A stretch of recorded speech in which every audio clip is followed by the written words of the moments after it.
Here is a scene from the History Channel series. You may have heard of it. It was called Vikings. Had a great intro by a Finnish artist by the name of Fever Ray. That, admittedly, that was the biggest attraction for me with this series. I loved hearing that intro by Fever Ray. "If I Had a Heart" was the name of the song. Anyway, this series, Vikings, I think it was pretty well done all in all. I think initially they probably were struggling with maybe not so great of a budget. But anyway, this scene that I want to share, essentially, and this was the main guy, this photo you're seeing of this fella here, King Ragnar Lothbrok. He's about to have a interaction with his wife, and basically, let me set this up. In the initial raid that the Vikings, when they made their name, when they first appeared on the scene, and also I think it's important to know that the word Viking is essentially, it's a term, a word that meant like pirate. Like they're essentially pirates. They, when this all came about, this term Viking meant, to go Viking. To go a Viking was,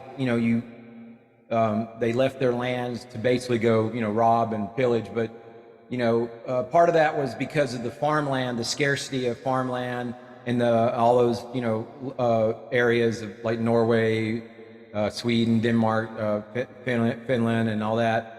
Very cold climates, as you might know, but essentially, necessity in a way drove them to these pursuits, these pirate type lifestyle. But that's really what the word Viking means. It just means to go raiding, to go a Viking, So, but it's become sort of a designation for, I guess, maybe a culture, and in particular associated with the symbols and the whole perhaps culture of Vikings and whatnot. There's this sort of a racist connotation, it seems like, in some circles. I do know that certain groups have adopted the symbols of the Nordic pantheon, the Nordic gods, and the culture, being with the runes and the symbols and such. And so I wanted to share this video because the Vikings weren't a racist people. They are not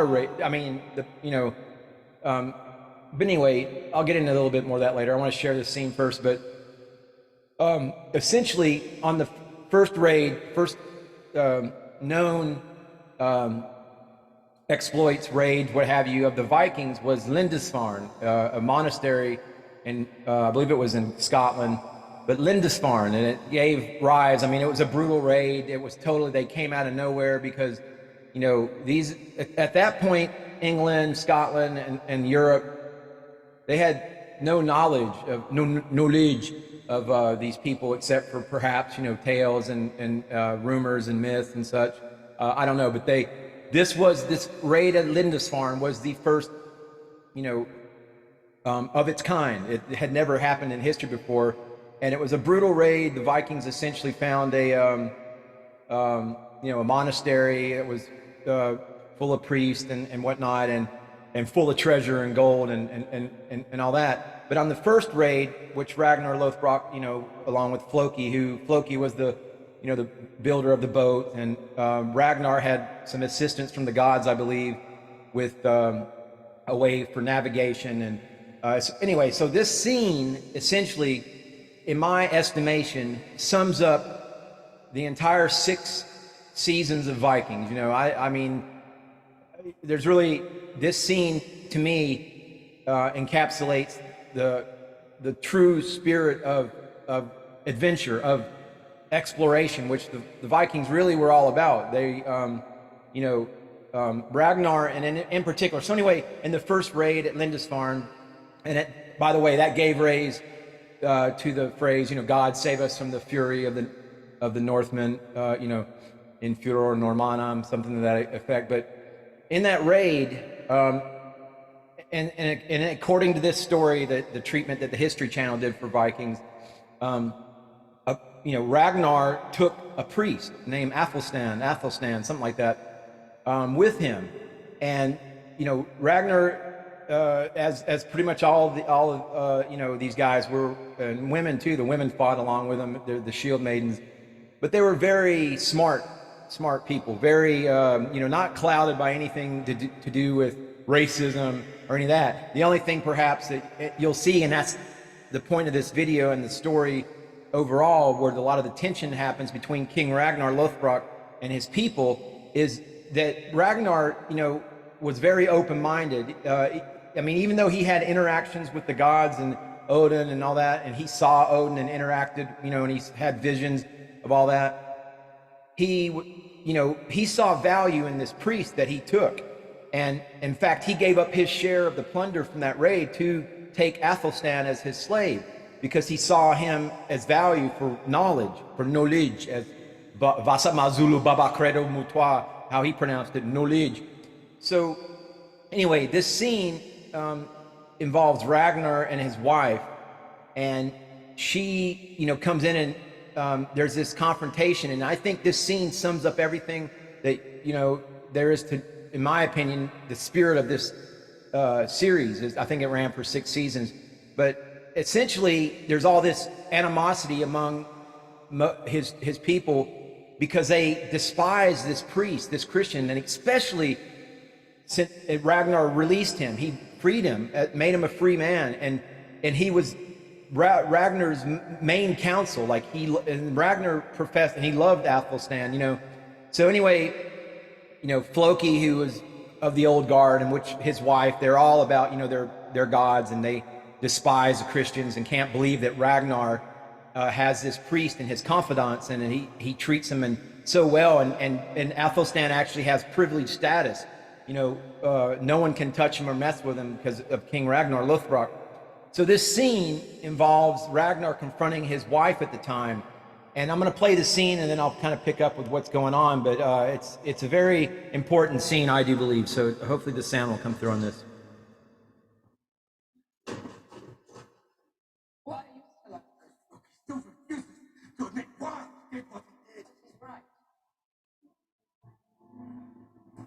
Right. What did he do that was wrong? All he did was kill a Christian. Why should he be punished just for this? It's not about Christians or faith. It's about loyalty and trust.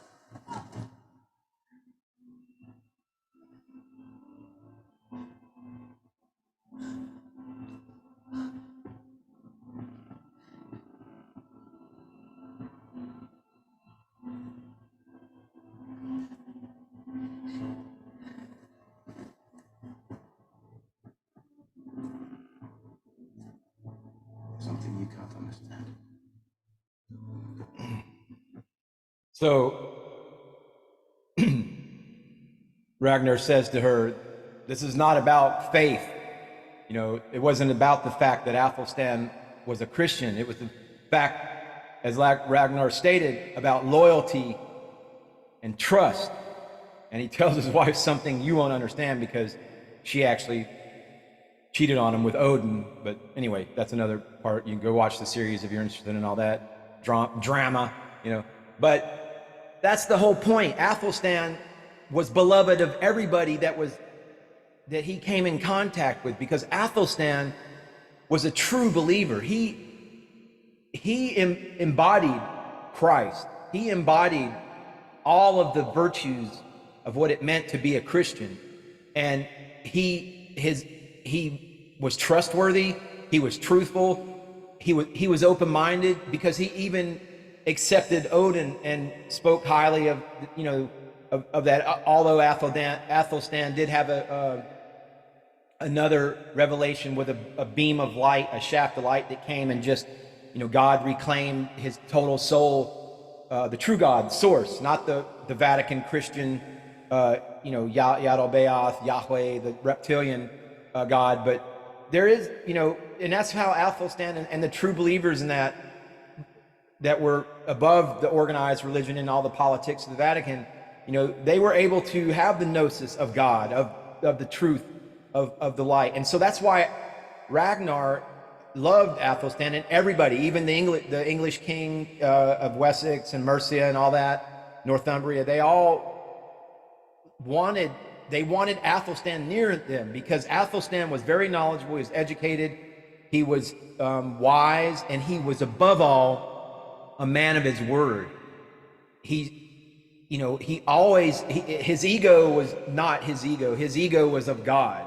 And so that's why Ragnar counted it as a major loss that Floki killed Athelstan. And Floki just killed him because he was jealous. He was trying to hide behind the fact that, the gods were being offended, the Nordic, like Odin and all those guys. And so, I wanted to share this video because, my heritage, I'm a Celt, and Irish, but a lot of the cities, like the city of Dublin, it's Viking words. At Dublin, the capital of Ireland, it means black pool. It's it was a Viking settlement that was founded, and it grew from there, and as were many other parts of Ireland, and of course, Scotland and England and all that, how all that history worked. But all that kind of history and stuff was very fascinating to me growing up, and and I still resonate with a lot of that spiritual technology from those cultures, the runes and a lot of that shamanism, and which it essentially has resonance all over the world. I mean, it's the same technology over and over again, and so I wanted to essentially reclaim some of these symbols and whatnot, which might be to some people. I know I have my Facebook photo and like my YouTube photo. I have me with an axe, and that axe is very dear to me. But there's runic symbols on it that I put on there, and it has the Vigsvizir, the helm of Awe symbol etched, burned into the wood of the haft of the shaft of the axe handle. And so, but all that is to me is guidance, and it's not displayed for anything, any kind of racist anything. It's cultural, right? And essentially what that scene that I just shared with you, my dear esteemed viewer, says, it doesn't matter what your faith is, what you say you are, if you're a pagan, if you're a Nordic pagan, a Celtic pagan, or if you're a Christian, Buddhist, no matter what you are, it does not matter if you are not truthful and honest, and if you don't embody the values that you profess to follow, which, when Ragnar slapped his wife, he told her, it's about loyalty and trust, and the truth, something that you know nothing about, and which you can see there's a lot of in the Viking in that story. There's a lot that people who were they're not embodying the true ideals of what their religion or their god are supposed to embody, unless you count Floki, who I believe is just a play on Loki, which we know in the Nordic pantheon, Loki kind of takes the place of there's Satan, but he's like a more mischievous troublemaker kind of god. But anyway, it doesn't matter what you say you are, your religion. You can be untruthful and just you're not embodying, you're not professing or living by the higher values of a metahuman. So the metahuman personality is based upon higher values. And there are many instances of Christians and the Vikings and the Nordic and those people in this story, and and a lot of that is pretty close to history, but Ragnar was essentially just all about knowledge. He loved knowledge, and he says it a few times in speeches to his people and his crew captains before they went on in their journeys and exploration. But anyway, it does not matter what you say you are. If you're not embodying the truth, the higher metahuman values of your whatever it is you profess to be, then you're a piece of crap and deserve to be slapped down. All right, maybe that's a little harsh. No one deserves to be slapped down. Hopefully I won't get any bad comments for if I get any comments. I don't know. But, essentially, that's what it's about. Whatever you say you are, and at the end of the day, we're all of light. So, religion and cultural diversity is a great thing, but don't let it be any kind of social or cultural chauvinism. And always, if anything, our religion should be the truth and living by your word and the higher values of a meta-human. And in this case, Ragnar Lothbrok is a meta-human. I brand him a meta-human as such. And there you have it, folks. Namaste. Namaskaram. Oh yeah, hit that subscribe button. You'd be a great meta-human if you do.